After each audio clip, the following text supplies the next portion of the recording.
It is crucial that any climate policy be widely acceptable and especially acceptable to those most affected. Many of the great advancements of humanity have been things that were thought impossible or entirely improbable. Imagine, if you would, invisible creatures that can kill people. And these invisible creatures that kill people are called germs. And this was a concept that was quite unbelievable. Doctors for many years thought the idea was ridiculous. They refused to wash their hands before operations and so on. But now we know how useful the concept of germs has proven out to be. How preposterous it was before people flew in balloons, say, to imagine that people could fly. People would have said, right, that's just so improbable, that'll never happen. Can you imagine how difficult it was to believe that we would send music through the air or pictures through the air, that we could see something happening on one side of the country within seconds on the far side of the country? All these great advancements seemed preposterous and unbelievable before they came to fruition. Advancements often seeming highly improbable. I want to mention that I have given a lot of thought to the climate change problem, really since the turn of the millennium. I kind of figured that we might be in trouble in terms of climate change at some point in the future. I started thinking about the problem then. Speaking about scientific advances, Albert Einstein said that if he had a problem on which his life depended, he said that he would spend the vast majority of that time figuring out what questions to ask, and only a tiny fraction of that time actually answering the questions. In other words, he stressed how important the questions are that are asked. Another thing that Albert Einstein said about science was that what we aim for is often the problem. We often spend a lot of time trying to perfect the means to an ends, but our ends, our goals and aims are confused to begin with. Maybe they're poor questions or they're poor goals to the research or something. So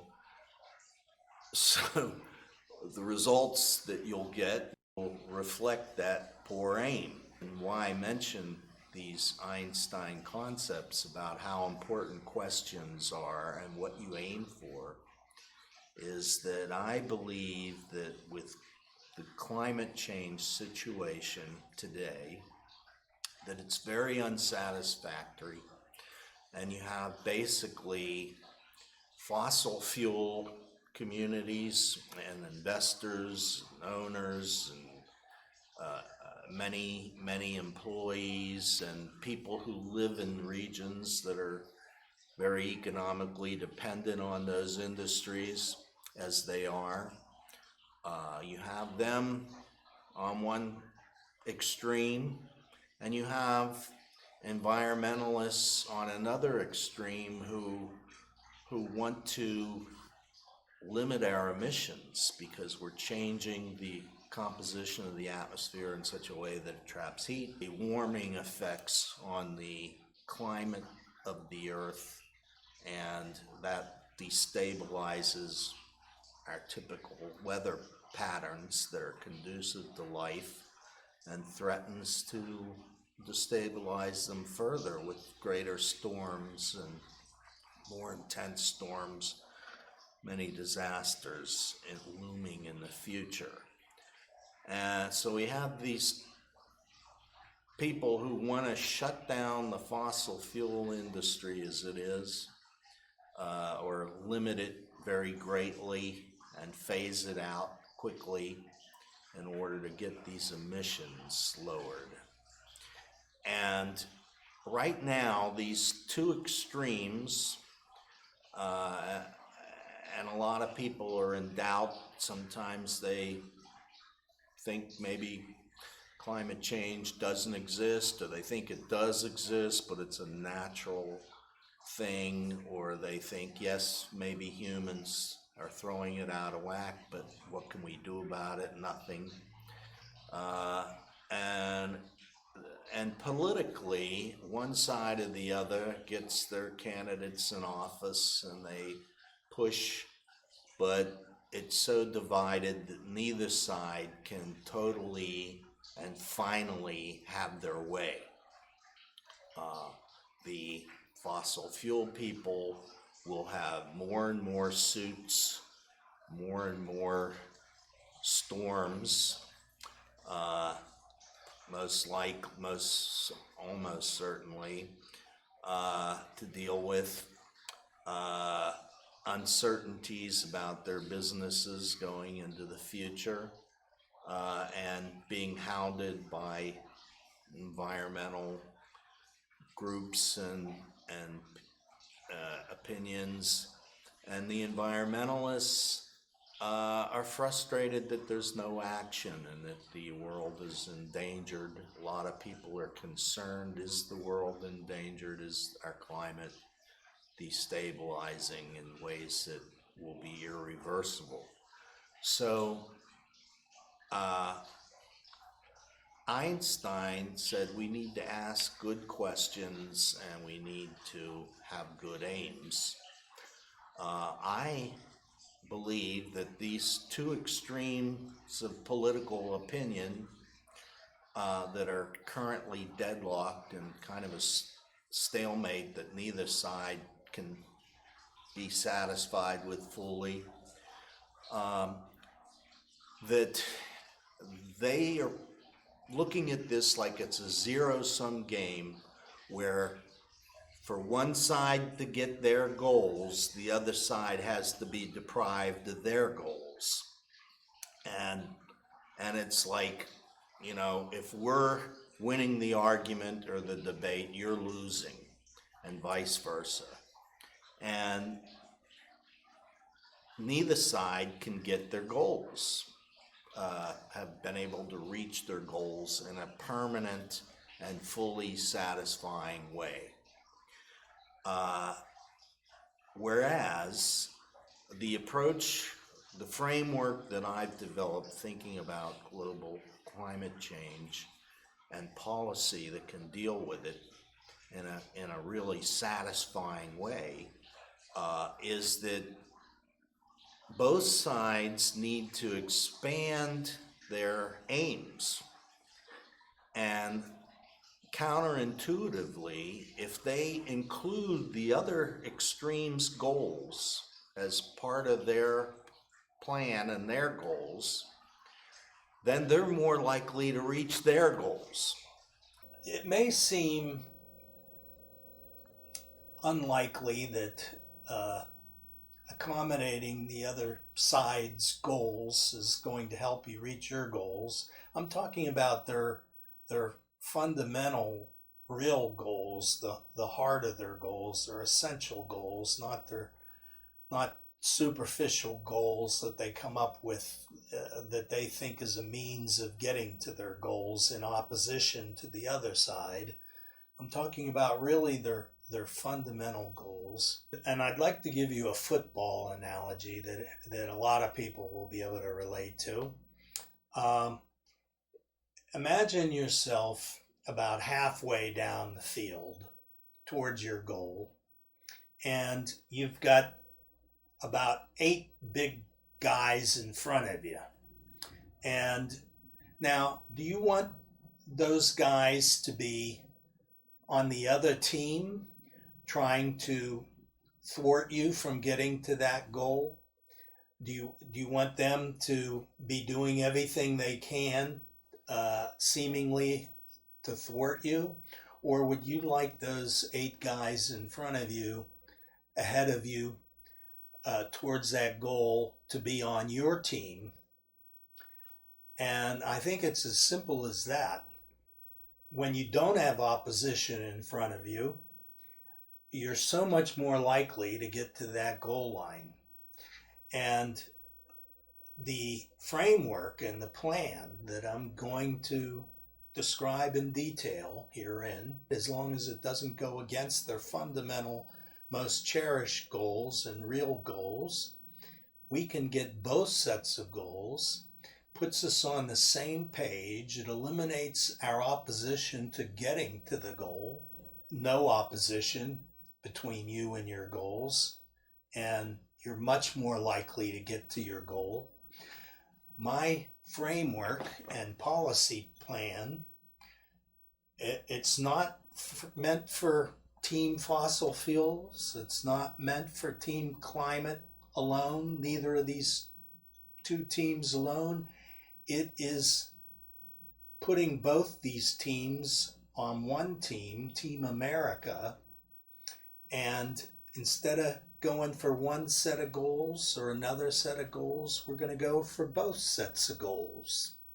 And as Team America, we can do this. Our best bet is to get on Team USA, and then we're going to win. One plan that puts us on the same page and reaches all our goals.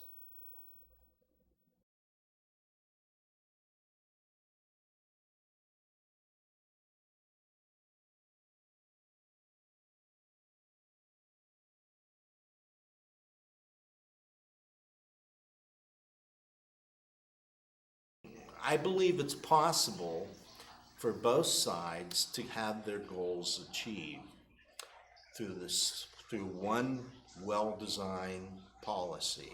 For instance, let's define what are the main concerns of these 2 extreme sides.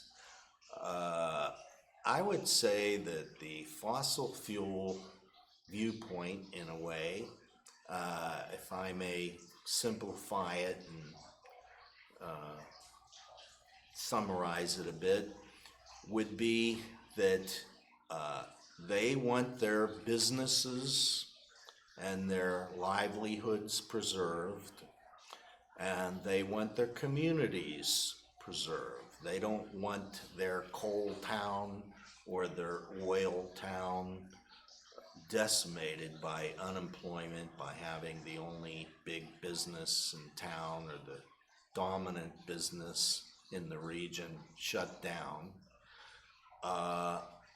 They want to preserve the lifestyle of their families, of their friends, of their communities. They don't want to have to move somewhere where they don't know anybody.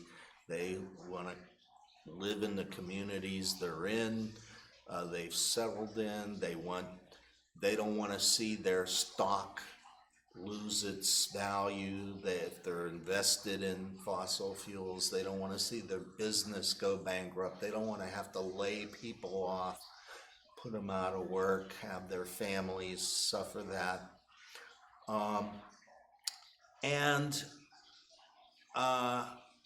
they also are concerned about the American economy, and they don't want to see an even worse, more screwed up economy than what it's been for the last 15 years or so. If you will grant me that somewhat, takes in a lot of their concerns that they're maybe most concerned about, and they're also concerned about great big storms, 50 inches of rain in Houston, or 40 inches in here or there, Florida. New Orleans flooded years ago. New York City got flooding recently. Our coastlines are vulnerable, according to scientists. Now, let me say that if I may, I'll summarize a bit of the environmentalist concern, which is just that this is a problem that climate change and destabilization that is looming over humanity in a major, major way. It could literally cause disasters beyond imagination. I would say that many scientists would probably agree with that assessment. And there's science from many different angles that point to this general conclusion. There are worse and worse flooding events, totally abnormal weather events around the country. Fires are getting worse. Flooding is getting worse. We're having landslides in Pittsburgh now like I don't ever remember in my lifetime. Seems like it's been raining every other day of the entire summer here. We've had very odd weather in recent years, hot, like Florida kind of hot up here at times, and for long stretches, longer stretches than I ever remember, such heat. We've had snows bigger than winter storms that I ever recall, and not just a few inches bigger or an inch bigger, but I'm talking like, 5 feet of snow in 2 days or something around this area at times. Boston had a lot of snow, New York, Pennsylvania, unprecedented weather, extremes. We have to face these issues one way or another. So that's mainly where the environmentalists are coming from, is to try to preserve the livable climate, and they are aware that there's no guarantee on having a livable climate. And a lot of people think, well, Earth is always going to be like a livable climate. That can't change. That's permanent. Well,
I myself would point out that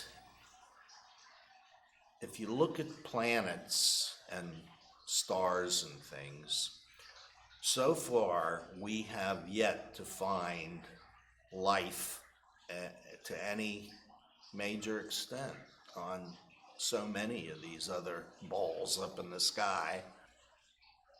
So to think that the laws of nature somehow guarantee that a planet will be livable is kind of like winning the lottery and thinking that every time anybody gambles that they win the lottery.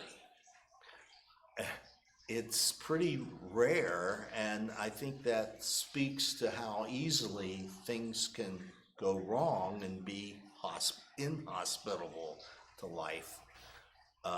We are so blessed to have a planet that is livable. Now, before I try to convince you that it's possible to have a bipartisan policy which will satisfy both the fossil fuel community and the environmental community, I would like to say a couple things. One is that a lot of environmental people, I consider myself an environmentalist, but I also have had family in the fossil fuel industries. My grandfather worked in a coal mine. He came over as a poor immigrant,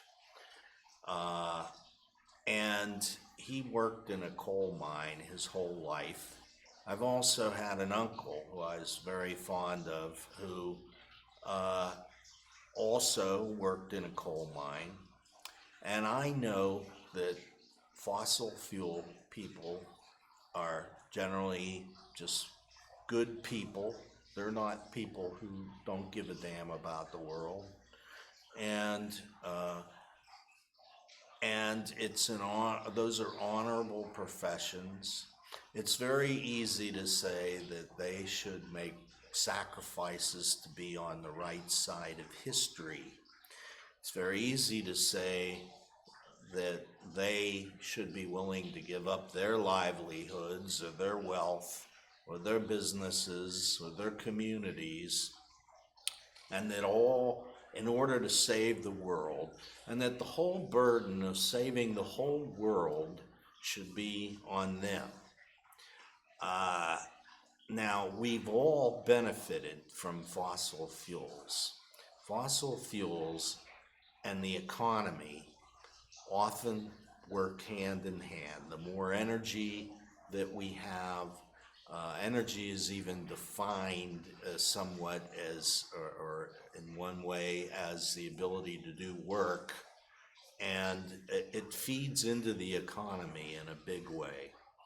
So if you're energy abundant, that gives a tremendous boost to the economy and to lifestyles and standards of living that we've all enjoyed. All the products that we are able to use that have traveled to us from all over the place, from factories and raw materials and everything else, is often using electricity and petroleum and coal as inputs to make those products and get them to us, and we've enjoyed it and benefited.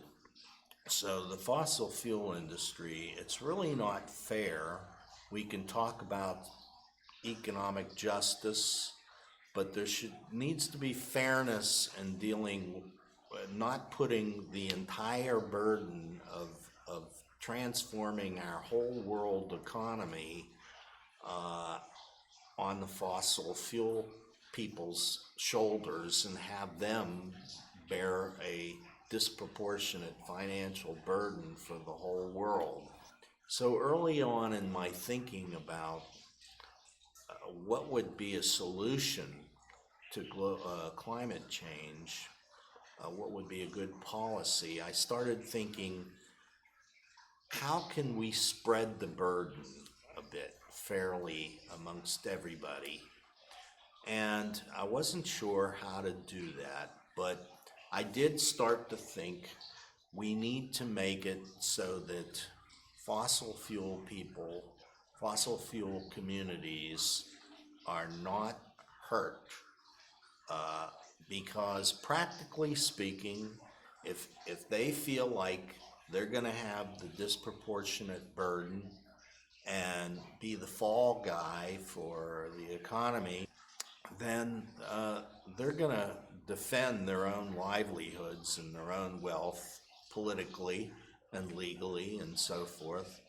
And we're going to keep having a stalemate.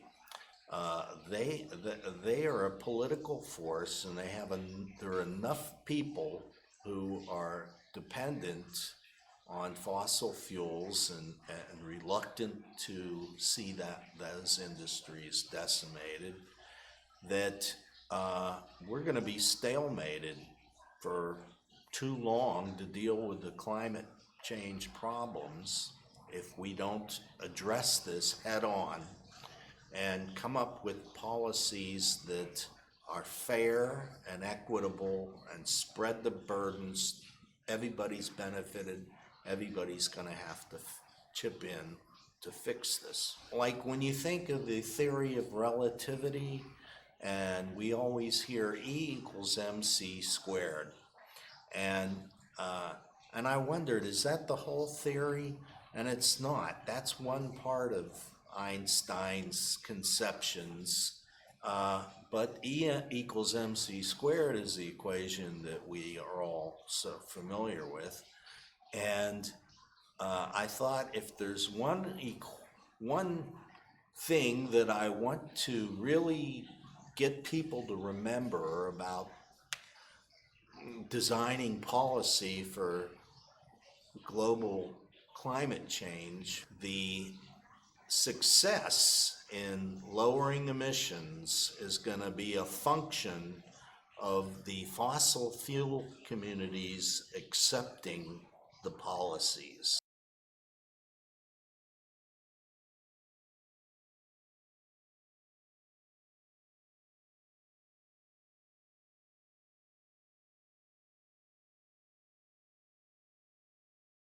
If the policies are not acceptable to that political side of the political debate, then we're going to remain split, and nothing's going to get done, and the problem's going to come back to haunt us all in bad ways, I'm afraid. So, and I think most scientists would agree that looks like what we're kind of the situation we're in.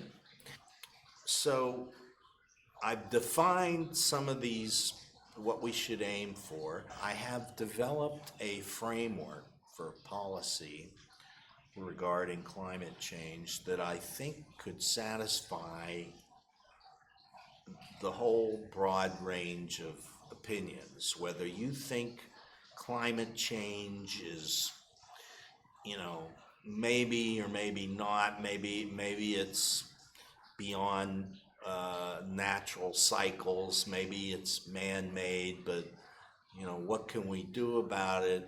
But if you're at all concerned, then the science certainly should make you concerned if you believe in science and scientists, because they are overwhelmingly of the opinion that it is a looming crisis. Then what kind of framework would be acceptable to fossil fuels communities and acceptable to environmentalists and satisfying? And I believe we can go better than the best hopes of environmentalists in lowering emissions, but that we will bring in the fossil fuel people by satisfying their concerns, and That's how we'll get it done. Now, I'm not calling it a solution. I'm not saying it is the solution because there could be other solutions if they came up with clean coal or clean petroleum. That would be great, and I would be so relieved. But I don't think that's gonna happen. I think they've been trying to do that probably for many years, and it's some things are just hard to do. Uh, let's say that we want to phase out emissions in a way that preserves the wealth and livelihoods of the fossil fuels communities. Worked out this framework. It doesn't involve taxes on fossil fuels. It doesn't involve carbon pricing in a major way. I think carbon pricing, it's kind of, it seems like it would work, but it's really kind of laissez-faire economics. It's really kind of old-fashioned economics. It's saying that the market is going to fix things. All we need to do is find the correct price for carbon and everything's gonna be hunky-dory. Well, if you, where is that price? Tell me what that perfect price is. Because if you raise the price of carbon high enough to significantly lower emissions fast enough, then what you're doing is you're making gasoline expensive for people. You're making electricity expensive for people. And people are not going to like that. And and it could very well lead to a lot of inflation as well, because if the price of gasoline goes up, just about everything goes up, because just about everything you can think of that you have has traveled to you, and the inputs to make the things that you have traveled to the factory where they made the things that then were brought to you. So there are a lot of gasoline inputs into everything: food, necessities of all sorts, as well as luxuries. And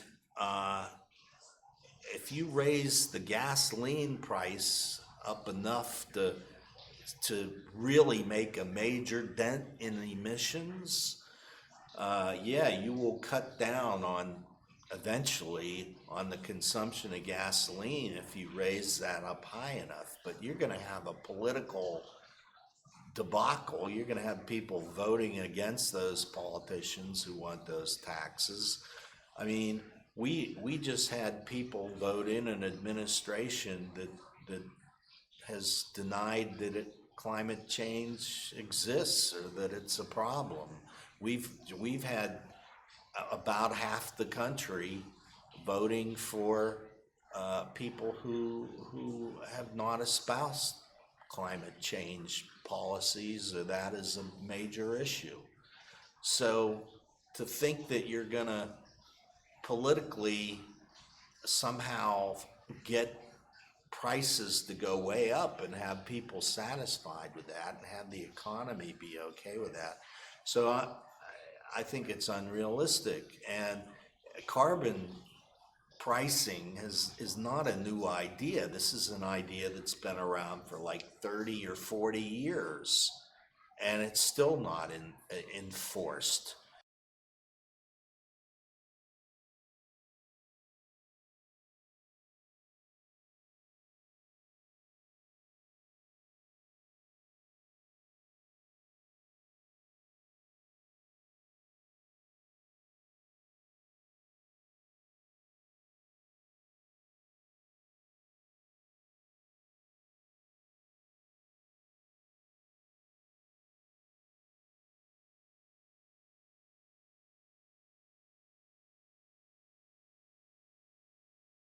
So I wrote to a environmental organization, which I won't name, which I admire, but they have a framework for policy that I don't believe it addresses the fossil fuel community's concerns and interests, and neither do most environmental groups take those into consideration. They only focus on the environment and saving the world's climate, but they somehow just ignore, policy-wise, the impact on the fossil fuel communities. So, and I wrote to them before the Paris conference on climate, and I said, if you go in there and you do not manage to win over the fossil fuel communities to your policies, you may celebrate what you determine with the UN group there, but and in that conference, but within a short amount of time, you're going to find that you've got just as much political opposition as ever to those policies from the fossil fuel communities, because if you fail to address their concerns, they will oppose those policies, and they're strong enough to do that.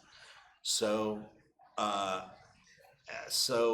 I warned them that their celebration would be short-lived at Paris if they didn't take into account this other half of the population's political opinions on this, and sure enough, they were happy, and I'm happy that they were happy, but and God knows, environmentally, we need to be able to celebrate some victories, because they're not many to speak of in terms of climate.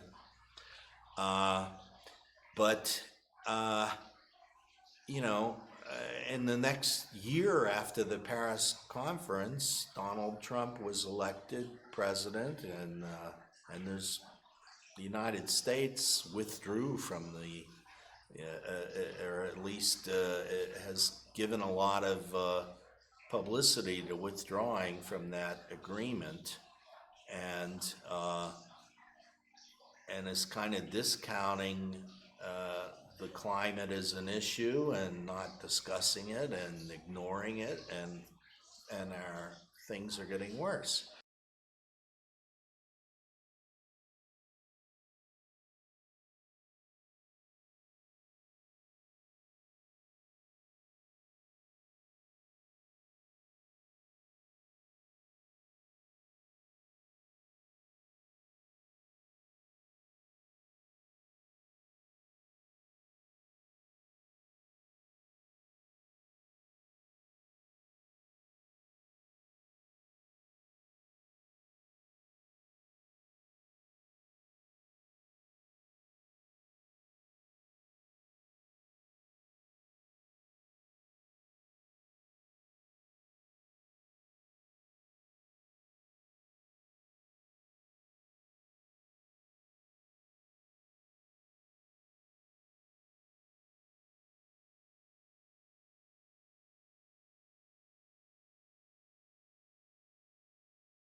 the government can much increase the fraction of the funds that it puts into this to be these phantom funds that they really don't lose because they were really never going to have them.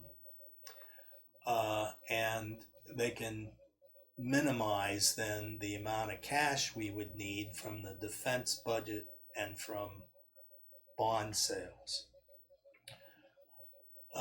The bond sales, the cash, it's going to be important. It's no doubt about it. It'll be a big thing, a big amount that can really help accelerate our conversion to clean and the transformation to clean from dirty business in a compensatory way. I would suggest taxing in about the proportion that the scientists think has to be unburned, unused, unprofited from. So if scientists think 80% of fossil fuels have to be unburned, then I think we should forgive 80% of their tax burden year by year and be converting that year by year, and giving, still taxing for a fraction of the fuels, but you'll have converted that 80% much more quicker along the way, that you won't be able to tax for. You'll have converted that to clean business. Eventually you'll be taxing that clean business. and you'll have for $1 government dollar forgiven, you'll have $1 of fossil fuel reserves, or $1 of clean air, $1 of clean business created, and you'll save costs on top of it from less disasters over time related to worsening climate. And I think the way to do that is to forgive not only the tax obligation on clean business and how much new clean business you can create by throwing cash into the situation, but also forgiving their maybe 80% of their total tax obligation. So even their tax obligation, if they're 100% dirty company, if they're 100% coal business or oil or gas business, forgive 80% of their total tax burden. That could be very preferable to having to use that much more cash to quickly get those emissions down and make those transformations, or also preferable to doing the transformation that much slower. If a company is 1% of its business is clean, or if you can only put a small amount of cash into it, a few percent,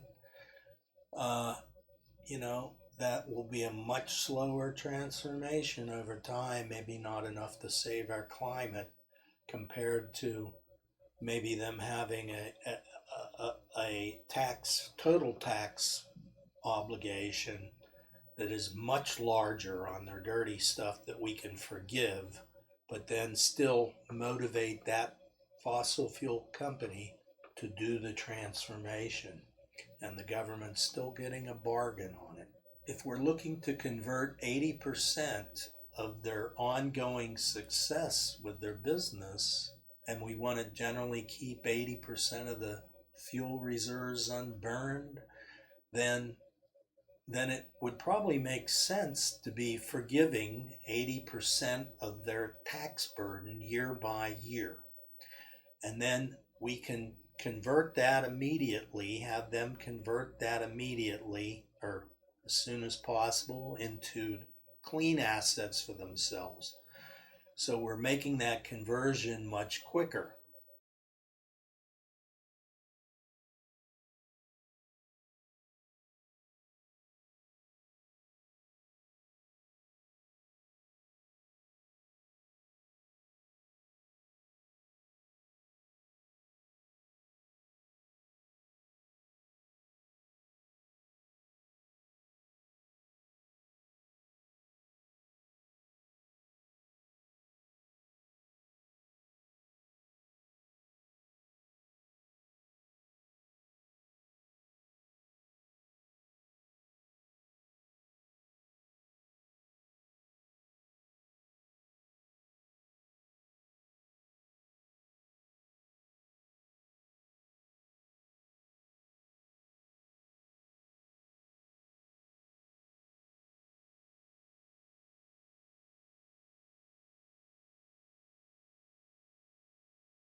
Now, you've probably heard the expression, the devil's in the details. Well, sometimes details can be decisive, so you do have to pay attention to details. Well, there's another saying, don't lose the forest for the trees. And the point of that, I think, is that you need to have the big picture. You need to take in that big picture perspective also and have your priorities of what's important, knowing what the big picture is. So, for instance, if we're on a beach or in a coastal area and there's a tidal wave coming at us, you don't want to get caught up in the details like, is this part of the tidal wave decelerating or going a little bit slower than the other part? Maybe the wave's not going to die down. Gee, maybe is this part of the wave shorter than another part? Let's measure it. Let's get exact. If it's a little bit shorter, maybe the trend is that this wave's going away. Sometimes you just have to see that big picture and say, hey, I need to take defensive action now or I'm in big trouble. And you don't worry about some of the details. You do what the big picture dictates to you.